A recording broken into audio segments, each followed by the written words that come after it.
அனைவருக்கும் காலை வணக்கம். ஏற்கனவே ஆன்மீக சேவை லோகேஸ்வரி பழனீஸ்வரன் எங்கள் வீட்டிலேருந்து கொடுங்கூர், அங்கேருந்து ஒரு 3 கிலோமீட்டர் இருக்கும்.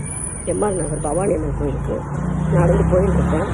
போன வருஷமும் நடந்து போனேன், இந்த வருஷமும் நடந்து போகணுன்னு ஒரு எண்ணம் வந்துச்சு. அதனால் நடந்து போகிறேன். எல்லோரும் நல்லபடியாக இருக்கும். ஆடி 3ஆம் வெள்ளிக்கிழமை எல்லோரும் வடமூலம் வைக்கணும்னு ஆண்டோட பிரார்த்திக்கிறேன். நீங்களும் எங்களுக்காக பிரார்த்தனை செய்யுங்க. வாழ்க வளமுடன்.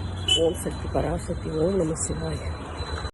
ஆனால் ஆடி வெள்ளிக்கு அம்மனுக்கு கிரிவலமாக எங்கள் வெளியில் இருக்கிற கோயிலுக்கு ஏற்கனவே ஆன்மீக சேவை லோகேஸ்வரி பழனீஸ்வரன்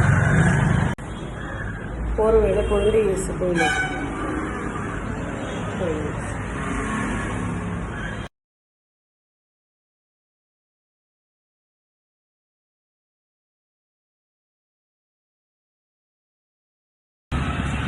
இருக்கும் ஒரு வழியாக அம்மனை பார்த்துட்டு வீட்டுக்கு போயிடுறேன்.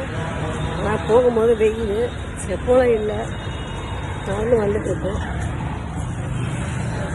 எல்லோரும் நல்லபடியாக இருக்கணும்னு 1ஆம் தேதி ஆடி 3ஆம் வெள்ளிக்கிழமை எல்லோரும் நல்லபடியாக இருக்கணும்னு இருக்கிறேன்.